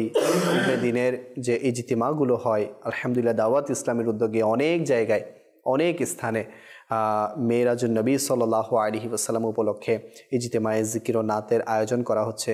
সেখানে আমরা যাই, ইনশাআল্লাহুল করিম আমাদের অনেক ইলমে দিন অর্জন হবে, এবং সেই সাথে সেখানে ইবাদতের যে স্বাদ সেটা আমরা পাবো। এবং সবচেয়ে বড় কথা হচ্ছে যে নবী করিম সাল্লাল্লাহু আলাইহি ওয়াসাল্লামের দয়া আমাদের নসিব হবে। এই যে আমরা নাত শুনছি, নাত পড়ছি, মদিনায় যাওয়ার জন্য আকুতি করছি, মিনতি করছি, ইনশাআল্লাহুল করিম যদি আমরা এই যে মহিমান্বিত যে রাতগুলো প্রতি বছর আমাদের মাঝে আসে, যে রাতগুলোতে দোয়া করলে দোয়া কবুল হয়ে থাকে, এবং সেই স্থানগুলোতে গিয়ে যদি আমরা আমাদের এই মনোবাসনাগুলো জানাই, এই আকুতি মিনতিগুলো আমরা যদি আমাদের দোয়ার মাধ্যমে জানাই, ইনশাআল্লাহুল করিম আল্লাহ তাআলার দয়া আমাদের উপর হবে, নবী করিম সাল্লাল্লাহু আলাইহি ওয়াসাল্লামের ডাক আমাদের জন্য চলে আসবে। আমরা আলোচনা করছিলাম মানসিক প্রশান্তির ব্যাপারে, যেখানে কথা শেষ করেছিলাম যে পরিবারের অনেক ভূমিকা আছে একজন পুরুষের জীবনে মানসিক শান্তি বজায় রাখার, এবং এখানে সবচেয়ে বেশি যে গুরুত্বপূর্ণ ভূমিকা সেটা হচ্ছে ইলমে দিন। জি হ্যাঁ, যদি পরিবারের সদস্যদের মাঝে, পরিবারের মাঝে ইলমে দিন থাকে, বা ইলমে দিনের চর্চা যে পরিবারের মধ্যে হয়ে থাকে, সেই পরিবারের সবাই মানসিক প্রশান্তির মধ্যে থাকে। এ ব্যাপারে আলোচনা চলছিল সাইফুল ভাই। জি লিয়াকত ভাই, মাশাআল্লাহ, আমরা শুনে আসছিলাম হৃদয়ের প্রশান্তির পাশাপাশি আমরা যেন মানসিক প্রশান্তি অর্জন করতে পারি। তো আসলে আমরা তো অনেকগুলো বিষয়বস্তু সম্পর্কে জানতে পারলাম, মানসিক প্রশান্তি কিভাবে আসবে, কিভাবে চলে যায়, হৃদয়ের প্রশান্তি কি করলে আসবে, কি করলে আসবে না। জি, তো আরও কিছু আমি তথ্য দিতে চাচ্ছি যাতে আমাদের অন্তরের মধ্যে মানসিক প্রশান্তি, হৃদয়ের মধ্যে অন্তরের প্রশান্তি, আমাদের কাছে মানসিক প্রশান্তিটা চলে আসে। তো উলামায়ে কেরাম কিতাবের মধ্যে লিখেছে যে ব্যক্তির কাছে দীর্ঘ আকাঙ্ক্ষা থাকবে তার মানসিক অশান্তিটা বেড়ে যাবে। আচ্ছা, দীর্ঘ আশা, দীর্ঘ আকাঙ্ক্ষা করা, আশা করা, এটার কারণে কিন্তু শুধুমাত্র মানসিক প্রশান্তি চলে যাবে তা না, অশান্তি আসবে শুধু তা না, আরও অনেকগুলো খারাপ কাজের মধ্যে সে জড়িত হয়ে যাবে। এ ব্যাপারে আমি আপনাকে কিতাব থেকে শোনাচ্ছি। যেমন কিতাবের মধ্যে লেখা হয়েছে, দীর্ঘ আকাঙ্ক্ষা নেকির পথে প্রতিবন্ধক ও প্রত্যেক মন্দের মূল হয়ে থাকে। জি, দীর্ঘ আকাঙ্ক্ষা এটি এমন চিকিৎসাহীন রোগ যা আরও অনেক রোগের কারণ হয়ে দাঁড়ায়। যেমন কি কি রোগ আসতে পারে যদি আমাদের কাছে এই রোগের মধ্যে আমরা আক্রান্ত হয়ে যাই। মানে মানসিক অশান্তি তো এটা তার মধ্যে থাকবেই, যদি আবার এটা সেটা এটাও থাকে, মানুষের এগুলোর মধ্যে মানসিক অশান্তির মধ্যে লিপ্ত হওয়ার একটা লক্ষণ হচ্ছে এটাও দীর্ঘ আশা করা, দীর্ঘ আকাঙ্ক্ষা করা। আমি এটা হয়ে যাব, আমি এটা করব, আমি ওটা করব, আমি অনেক দিন বাঁচবো, আমি আরও অনেক চাচ্ছি, আমি অমুক দেশের মধ্যে যাব। এই জিনিসগুলো তাকে অনেক সময় বেকার করে তোলে, পেরেশান পড়ে যায়। কখনো ঘরের মানসিকতা টাকা লাগবে, কেন আমি এটা করব, ভাই যেটা সম্ভব না ওটা করবে সে। কখনো বন্ধু মহলের মধ্যে যায়, বন্ধুর কাছে দোস্ত দাও, কেন ওখানে যাবো, যে দিচ্ছে না, অতিরিক্ত যেটা সে পারবে না ওটারও আশা করা। তো এটার কারণ এক তো ওইদিকে অশান্তি তো সৃষ্টি হচ্ছে অন্তরের মধ্যে, ঘুম চলে যায়, টেনশন ঘুমের মধ্যে, ভাবতেছে কিভাবে যাব, কার কাছে যাব, কোথায় গেলে পাবো, কি করলে পাবো, কি করা যায়, কাকে ধরা যায়, কাকে মারা যায়। যদি ভালোভাবে দেয় তো ঠিক আছে, না দিলে চুরি করে ফেলবো ঘর থেকে, না দিলে আম্মুর স্বর্ণ চুরি করে ফেলবো, একটা ব্যবস্থা করতে হবে, আমার এটা নিতেই হবে। এই যে দীর্ঘ আকাঙ্ক্ষা করাটা, এটা তাকে কতগুলো খারাপ কাজের মধ্যে লিপ্ত করে দিচ্ছে। এর একটা ঝলক আমি শোনাচ্ছি আপনাদেরকে।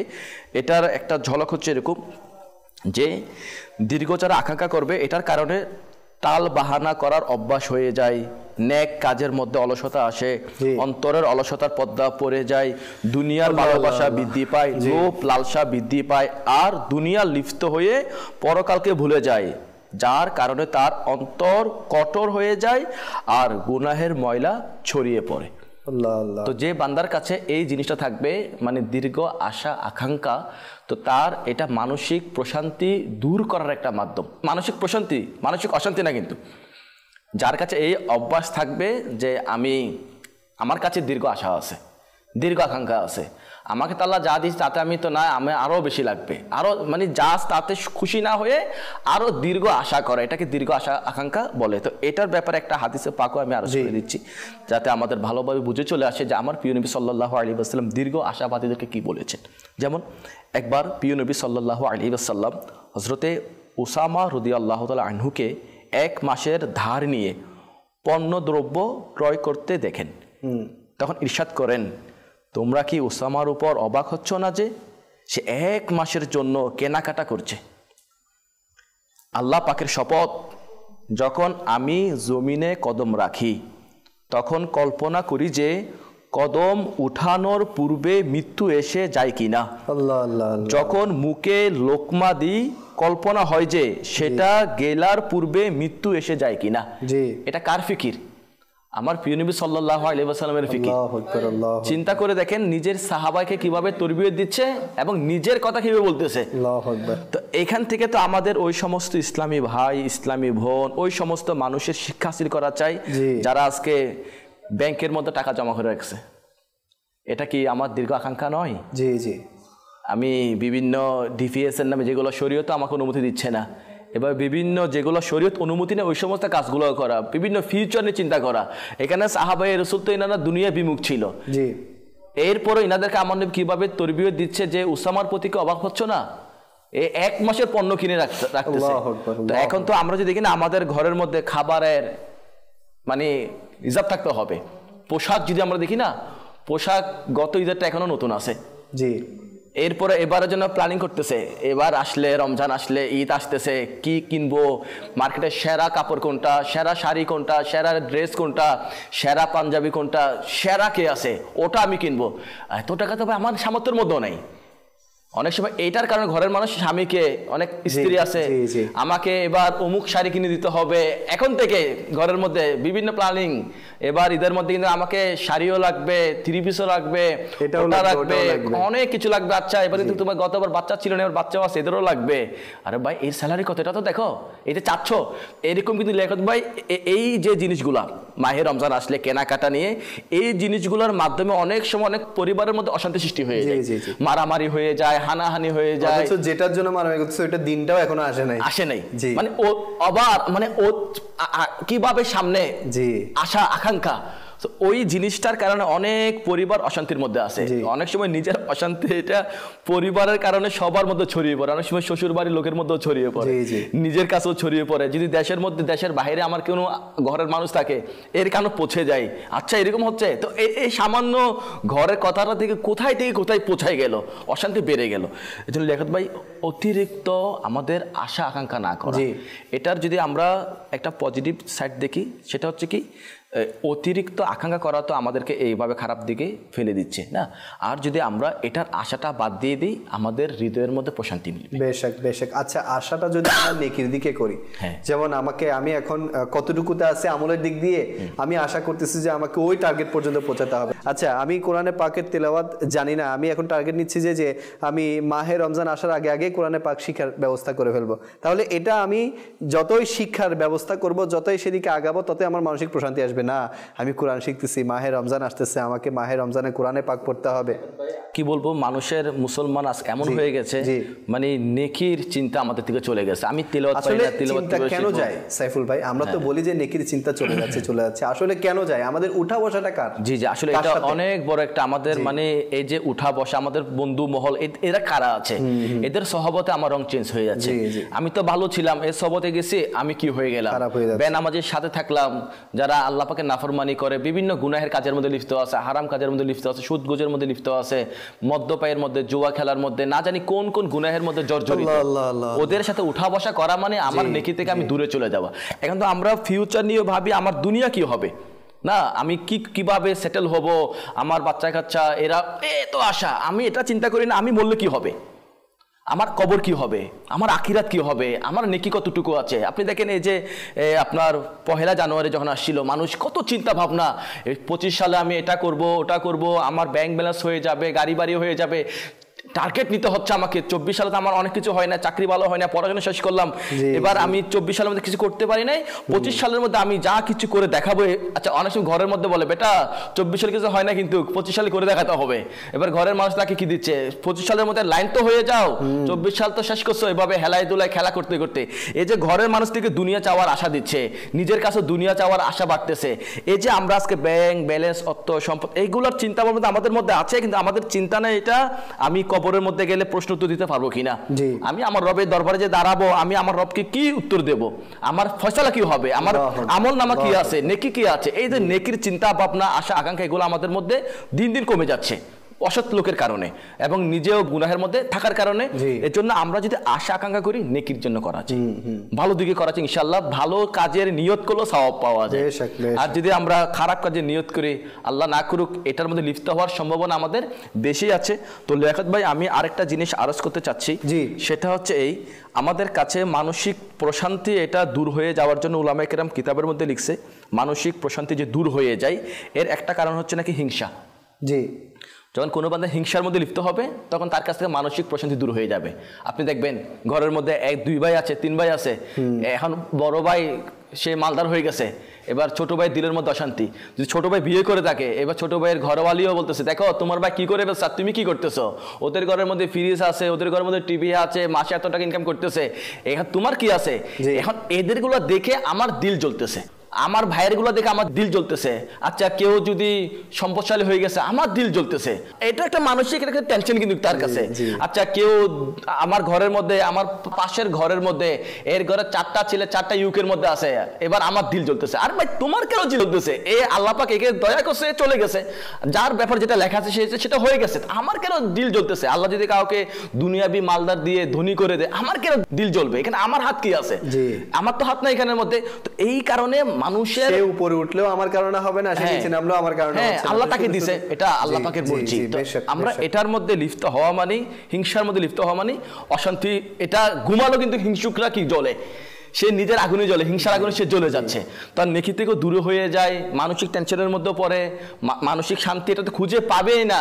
কখন একে দেখে গা জ্বলবে, কখনো একে দেখে জ্বলবে, কখনো একে দেখে জ্বলবে, কখনো এর কারণে জ্বলবে। তো আমাদের তো ঈর্ষা করা চাই ওটার দিক দিয়ে। আরে তাহাজ্জুদ গুজার ব্যক্তি, আমাদের এটা হয় না। আরে প্রতি মাসে মাদানী কাফেলা সফর করতেছে, এটা আমাদের দিল জ্বলে না। আচ্ছা, আরে ইনি সুন্নতের প্রতি আমলদার, ঘরের মানুষ কেন বলবে এটা, আরে অমুকের ছেলে সুন্নতের আমলদার। যে মা বাবারা ছেলেদেরকে এইসব বিষয়কে তরগিব দেয় খারাপ দিকগুলোর প্রতি, তাদের তো এটা শিক্ষা নেওয়া উচিত। এটা কি আমার দিল জ্বলে না? অমুক ছেলে দাড়ি রেখে দিয়েছে, অমুক ছেলে সুন্নতের প্রতি আমল করতেছে, অমুক ছেলে পাগড়িওয়ালা হয়ে গেছে, অমুক ছেলে কোরআন তেলাওয়াত শিখে নিছে, অমুক ছেলে নেকির দাওয়াত দিচ্ছে, অমুক ছেলে মাশাআল্লাহ মানুষকে ভালো কথা বলতেছে, 5 ওয়াক্ত নামাজ জামাতের মধ্যে পড়তেছে, অমুক ছেলে দুরুদে পাক পড়তেছে, কোরআন শিখতেছে, শিখাচ্ছে, অমুক ছেলে দাওয়াত ইসলামী কোর্স কোর্সও করে নিছে, কাফেলাও করে নিছে, তাকে দেখলে তো আমার কত খুশি লাগতেছে, এইটা আমাদের মধ্যে ফিল হয় না, আমাদের ওটা হয়ে যায়। আজকে আমাদের ঘরের মানুষেরা না হচ্ছে, আমাদের না তা হচ্ছে। আজকে মাহে রমজান আসলে কত মানুষ কোরআন পাকের খতম দিবে, আমার কি দিল জ্বলে না? প্রত্যেক বছরে অমুক খতম দিচ্ছে, 1 খতম 2 খতম, আমরা বুজুর্গানের দিনের খতমে শুনছি, আমাদের মাযহাবের ইমামে আযম আবু হানিফা রাহমাতুল্লাহ আলাইহি 61 খতম, ঈদের দিন আবার 2 খতম 63 খতম হয়ে যেত। এভাবে আমরা তো শুনে আসতেছি বুজুর্গের দিনের খতম, আমার কি দিল জ্বলে না যে আমি কেন পারি না? আরে অমুক ঘরের থেকে তিলাওয়াতের আওয়াজ আসতেছে, অমুক ব্যক্তি মসজিদের মধ্যে তিলাওয়াত করতেছে, অমুক ব্যক্তি তারাবি নামাজের মধ্যে খতম হচ্ছে, আবার তারাবির পরও রাত জেগে জেগে তিলাওয়াত করতেছে, আমাদের দিল জ্বলে না? আমাদের দিল জ্বলে তখন যখন আমরা দুনিয়ার দিক দিয়ে দেখি। বেশক বেশক বেশক, আল্লাহ তাআলা আমাদের সবাইকে বুঝার তৌফিক দান করুক। আসলে আফসোস করলে তো হবে না, এর জন্য স্টেপ নিতে হবে না। এখন অনেক মানুষ মাহে রমজান আসলে এটা তো আফসোস করে, হাই আমি কোরআন পড়তে পারতেছি না। তো কোরআন পড়তে পারতেছেন না, এটার জন্য আপনাকে তো পদক্ষেপ নিতে হবে, কি করলে আপনি কোরআন শিখতে পারবেন। আচ্ছা, অনেকে লজ্জায় পড়ে যায়, এখন তো বয়স হয়ে গেল, আমি প্রাপ্তবয়স্ক হয়েছি, এটা তো শিখার কথা ছোটবেলায়।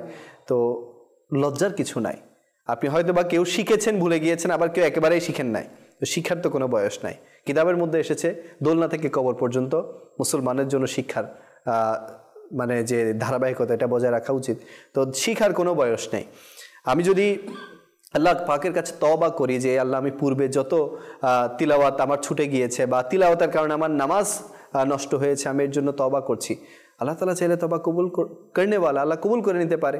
তো আমরা শুধু যদি আফসোস করতেই থাকি তাহলে আমাদের তো মাইনাসের হার বেড়ে যাবে, অর্থাৎ আমার আমল মাইনাসের হারের দিকে বেশি চলে যাবে। এখন আমরা যদি যে পজিশনে আছি পূর্বের সবগুলোকে বাদ দিয়ে আল্লাহ পাকের কাছে তওবা করে আবার আমি তিলাওয়াত শুরু করে দেই, আবার নামাজের মধ্যে আমার যদি সহি তিলাওয়াত হয়ে যায়, আল্লাহ চাইলে কি আপনার পরবর্তী জীবনের যে আমলগুলো আছে সেগুলো দিয়ে কি আল্লাহ তাআলা আপনাকে পার করে দিতে পারে না? এটার জন্য দরকার শুধু একটু আমাদের উৎসাহ উদ্দীপনা, শুধু একটু আমাদের তাওয়াজ্জু। এখন আমাদের তাওয়াজ্জু ওদিকে নাই, শুধু আফসোস, আমি পড়তে পারতেছি না, আমি তো এটা শুধু আফসোস করলে হবে না। আলহামদুলিল্লাহ দাওয়াত ইসলামী ফ্রিতে মুসলমানদেরকে আজকে কোরআনে পাকে শিক্ষা দিচ্ছে। বিভিন্ন মসজিদে মসজিদে ইশারের নামাজের পর 40 মিনিটের প্রাপ্তবয়স্কদের কোরআন শিক্ষার আসর হচ্ছে। তো আমি বলবো যে আপনারা এখন থেকেই এটার মধ্যে এঙ্গেজ করে নিন, এবং আমাদের যারা বিভিন্ন মসজিদে মসজিদে গিয়ে সময় দিতে পারবেন না, আমাদের আলহামদুলিল্লাহ ফাইজান অনলাইন একাডেমি আছে, যেখানে পেইড কোর্স হয়ে থাকে, পেইডের মাধ্যমে অর্থাৎ আপনার ফির মাধ্যমে আপনি সেখানে কোরআনে পাক শিখতে পারবেন। তো অনেকগুলো মাধ্যম দাওয়াত ইসলামী আলহামদুলিল্লাহ করে দিয়েছে, শুধু একটু আপনাদের উৎসাহ লাগবে, শুধু একটু আপনাদের তাওয়াজ্জু লাগবে, শুধু একটু আপনাদের সময় লাগবে। যদি আপনারা এগুলো দিতে পারেন, ইনশাআল্লাহ দাওয়াত ইসলামী আপনাদেরকে পরিপূর্ণ যে দিনদার, মুত্তাকি, পরহেজগার এগুলো হওয়ার জন্য দাওয়াত ইসলামী আপনাদেরকে সহযোগিতা করবে। আর একটি ভালো কাজ, যে ভালো কাজ করলে মানসিক প্রশান্তি পাওয়া যায়, আমি বলবো সেটা নিয়ে একটু আলোচনা করবেন, সময় যেহেতু শেষের দিকে। মানুষের কল্যাণে এগিয়ে আসা। জি লিয়াকত ভাই, এটা আমি চাচ্ছি বলার জন্য, মানুষের জন্য ভালো করা। আজকে আমরা এটা একেবারেই করি না, আমরা চাই ওই মানুষটা কিভাবে বিপদে পড়বে, আচ্ছা বিপদে পড়ছে দেখতেছি, আমি আরো খুশি হয়ে যাই।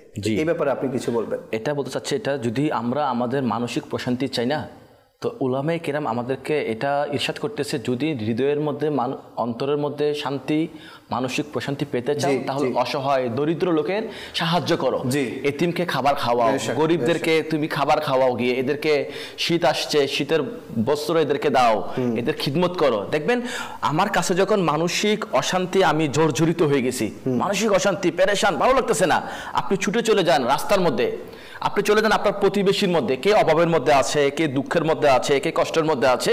যদি আপনি চাচ্ছেন যে আপনার হৃদয়ের মধ্যে শান্তি আসুক, আপনার মধ্যে মানসিক প্রশান্তি মিলে যাক, আপনি যদি ওই সমস্ত ব্যক্তির খিদমতের মধ্যে চলে যান, তাদের কি লাগবে, কি প্রয়োজন। অনেক লোক তো এমন আছে না, মাহে রমজান আসতেছে, ঘরের মানুষদেরকে একটু ভালো পোশাক দেওয়া, ভালো খাবার দেওয়া, এদেরকে ইফতারি করা, সেহরি করানো, এইগুলো কিন্তু অনেক লোকের ঘরের মধ্যে তেমন হয় না। তো এখন যদি আমরা যারা আছি, সামর্থ্যবান যারা আছে, ওরা যদি নিজ এলাকার মধ্যে, নিজের প্রতিবেশীর মধ্যে, কে আছে মাহে রমজান মাসের মধ্যে খাবার ভালোভাবে খেতে পারতেছে না, কে আছে এমন যাদের কাছে ইফতারি ভালোভাবে হচ্ছে না, সেহরি ভালোভাবে হচ্ছে না, ঘরের মধ্যে 4-5 জন লোক তো এদের ঘরের মধ্যে আছে, কিন্তু এদের তো ইনকাম তেমন না। আমি যদি চাই আল্লাহ পাক আমার দিলের মধ্যে শান্তি দান করুক, আমি যদি চাই আমার মধ্যে প্রশান্তি চলে আসুক, এই কাজটা আপনি করেন ইনশাআল্লাহুল কারীম, আপনি দেখবেন হৃদয়ের মধ্যে কেমন প্রশান্তি মিলে, দিল খুশি হবে।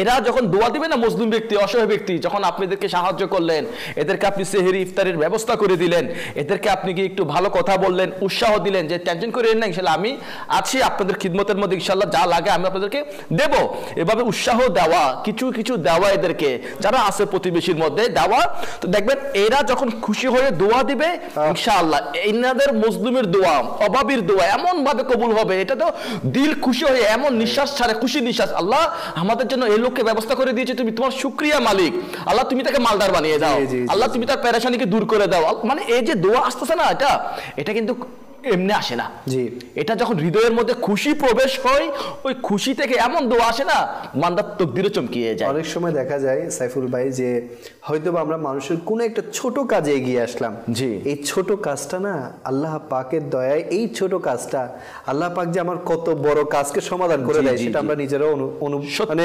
উপলব্ধি করতে পারি না। তো এজন্য আপনার ছোট একটা পদক্ষেপ, সেটা অর্থ দিয়ে হতে পারে, সেটা শারীরিকভাবে হতে পারে, সেটা মানসিকভাবে হতে পারে। আচ্ছা, অনেক সময় দেখা যায় অনেক টেনশনগ্রস্ত মানুষ আপনার কাছে আসে, ভাই আমি এমন সমস্যায় আছি, কি করা যায়? আপনি শুধু তাকে যদি একটা বুদ্ধি দিয়ে সহযোগিতা করেন, ওই বুদ্ধিটা যদি তার কোনো ভালো কাজে লেগে যায়, আপনার কোন দিকে যে ভালো হয়ে যাবে সেটা আপনি নিজেও বলতে পারবেন না। এখন তো আমরা মানুষ আমাদের সামনে পেরেশানি নিয়ে আসে, আমরা অনেক সময় সেই পেরেশানিকে নিয়ে হাসাহাসি করি, অনেক সময় তার পেরেশানিকে বাড়িয়ে দেয়। না ভাই, এটা না করি। আমরা পারছি না তার কোনো কল্যাণ করতে, তাকে অন্তত সবর ধরার, তাকে ধৈর্য ধারণ করার অন্তত পরামর্শ দেয়। তো মনে রাখবেন, মানুষের কল্যাণ করা এটা এত বেশি উত্তম কাজ। পূর্বের আসলাফরা শুধু এটা করতো, ইবাদতের পাশাপাশি এটা করতো, মানুষের কল্যাণ কিভাবে হবে, মানুষের কল্যাণ কিভাবে হবে। তো এটা যদি আমরা করতে পারি না, কোনো রাস্তা দিয়ে যাচ্ছেন, আপনি দেখছেন একেবারে বৃদ্ধ একটা মা, অনেক দেখবেন আপনি এক বৃদ্ধ মা, বৃদ্ধ বাবা এখনো ভিক্ষা করছে, তারা কি সাধে করছে? অনেকে হাঁটতেও পারছে না, তারা মানুষের সামনে হাত পাততেছে, এটা কি মানে এমনিতে করতেছে? নিশ্চয়ই তাদের অনেক মজবুরি, নিশ্চয়ই তাদের অনেক প্রয়োজন, তারা এই জন্য হাত পাতা শুরু করেছে। যদি আপনি গোপনে গিয়ে তাকে বেশি না 100টা টাকা দেন, জানেন এই 100টা টাকা পেলে সে কতটা খুশি হবে? তার দিল মানে অনেক বড় হয়ে যাবে। আমি অনেক দেখেছি যে খেতে পারে না এরকম মানুষ যখন বাজারে যায়, আমরা তো কেজি কেজি সবজি কিনি, তারা বাজারে যিনি বিক্রেতা থাকে তাকে বলে, ভাই আমাকে এই একটা মূলো দেন, আমাকে এই একটা বেগুন দেন। আমি দেখেছি অনেক। আপনি বাজার করছেন পাশে, যদি তাকে বলেন মা আপনি 1 কেজি নেন, আমি দিব টাকা, জানেন তার অন্তর থেকে কত মানে দোয়া আসবে আপনার জন্য। এরকম অনেক কাজ আছে যেটার মাধ্যমে আপনি মানুষের কল্যাণ করতে পারবেন, শুধু একটু আপনাদের তাওয়াজ্জু লাগবে। আজকে আমরা যদি চাই এই জিনিসগুলো আমাদের মধ্যে চলে আসুক, আসলে এগুলো এমনি এমনি আসে না, এটা আল্লাহ পাকের তো প্রথম তো আল্লাহ পাকের দয়া। আল্লাহ পাক যাকে দয়া করবে তার মধ্যে এই গুণাবলীগুলো চলে আসবে। তো আমরা যদি চাই কিছু মাধ্যম অবলম্বন করতে, ইনশাআল্লাহ আল্লাহ চাইতো আল্লাহ পাকের দয়া পাওয়ার একটা রাস্তা হয়ে যাবে। তো যদি আমরা চাই আমাদের মধ্যে প্রশান্তি আসুক, হৃদয়ের প্রশান্তি আসুক, এই খিদমতগুলো করার আমাদের কাছে জজবা উদ্দীপনা আসুক, আমাদের করণীয় হচ্ছে কি জানেন রিয়াদ ভাই? প্রথম হচ্ছে এটা আমরা যেন সৎ লোকের সঙ্গ, এর পাশাপাশি ভালো পরিবেশের মধ্যে সম্পৃক্ত হয়ে যাওয়া। আর বর্তমান আলহামদুলিল্লাহ দাওয়াত ইসলামে আমাদের চোখের সামনে রয়েছে। দাওয়াত ইসলাম আলহামদুলিল্লাহ কি করে যাচ্ছে উম্মতে মুহাম্মাদের জন্য, গোপন নয়, এটা প্রকাশ রয়েছে। আপনি হয়তো দেখেছেন কয়েকদিন পূর্ব ঢাকার মধ্যে দেখলাম আমাদের ইসলাম বেরা FGRF, যেটা মানব কল্যাণ সংগঠন রয়েছে, দাওয়াত ইসলামী বিভাগ রয়েছে, ওনারা গিয়ে বিভিন্ন হাসপাতালের মধ্যে, রাস্তার মধ্যে মানুষদেরকে কম্বল দিচ্ছে, যাকে সেই বুঝতে পারছে ঘুমের মধ্যে আছে, আর এনে গিয়ে কম্বলগুলো দিয়ে দিচ্ছে। এটা একটা বড় মাধ্যম। তো এই যে পরিবেশের একটা প্রভাব, এটা কিন্তু মানুষের দিলের মধ্যে প্রশান্তি আনার একটা মাধ্যম। আমি আপনাকে একটা বাস্তব কথা বলতেছি, আমাদের অলরেডি একটা কোর্স চলতেছে চট্টগ্রাম হাটহাজারী এনজোহর মার্কেটের মধ্যে, মসজিদ আছে ওখানে। তো ওখানের মধ্যে একটা লোক আসছে, এনার ঘুমের সমস্যা আছে। তিনি যখন আসছে না, প্রথম এসে আমাকে বলতেছে যে হুজুর আমি তো ঘরের মধ্যে ওষুধ খেয়ে ঘুমাই, আমার ঘুম আসে না, টেনশন। এটা কিন্তু মানসিক একটা টেনশন বাড়ার একটা মাধ্যম, ঘুম না আসা। তা আমি বলতেছি ভাই আপনি থাকেন কোর্সের মধ্যে, ইনশাল্লাহ এখানে ঘুম আপনার অনেক বেশি হয়ে যাবে। কিন্তু আমি টেনশনের মধ্যে আছি, আমার ঘুম হবে কিনা এখানের মধ্যে, আপনাদের জাদুয়াল কীরকম, কীভাবে চালাচ্ছেন, কি হচ্ছে না হচ্ছে, আমাকে যদি পর্যাপ্ত পরিমাণ না ঘুমাই আমার সমস্যা হবে সারা রাত। আমার এমনি ঘুম কম আসে, ওষুধও খাই। আমি বলছি আপনি থাকেন তো, আশা করি ইনশাল্লাহ ঘুম বাড়বে। তো এই ইসলামী আলহামদুলিল্লাহ এখানের মধ্যে প্রশান্তির ঘুমাচ্ছে, সুবহানাল্লাহ, দেখে তোলা যাচ্ছে না। তাহাজ্জুদের সময় এখন মানে এরকম ইসলাম ভাইরা বলতেছে যে হুজুর আমার তো আগে ঘুম এটা আসতেই না, আর এখানে ঘুম থেকে উঠতেই পারতেছি না।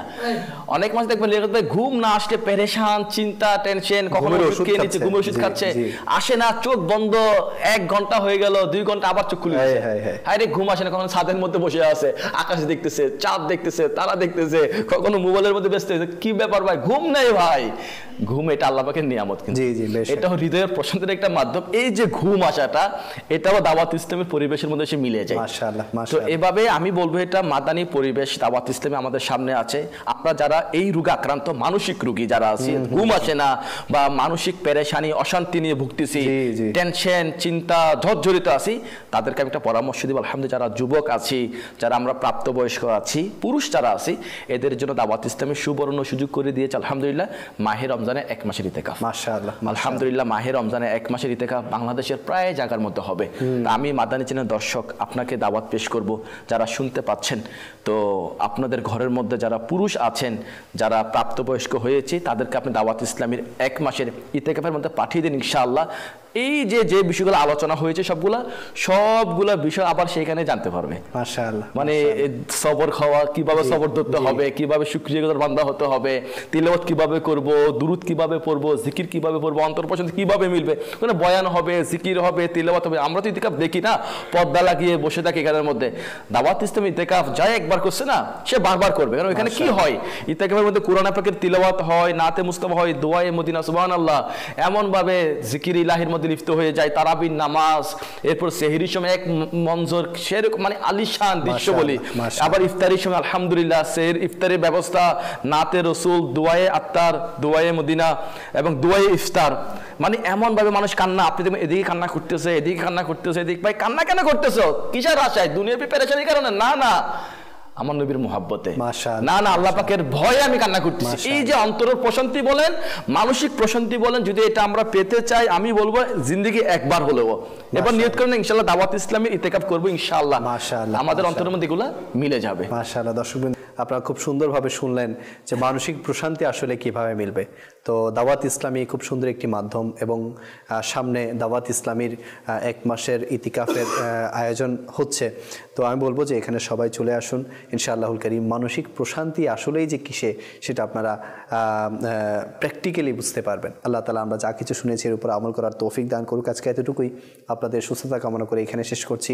সাল্লু আলাল হাবিব সাল্লাল্লাহু তাআলা আলা মুহাম্মদ সাল্লাল্লাহু তাআলা আলাইহি ওয়াসাল্লাম। রহমত পূর্ণ হোক প্রভাত আমার, তাহাজ্জুদ আর ফজরের অভ্যাস আছে যার, রহমত পূর্ণ প্রভাত হয় তার।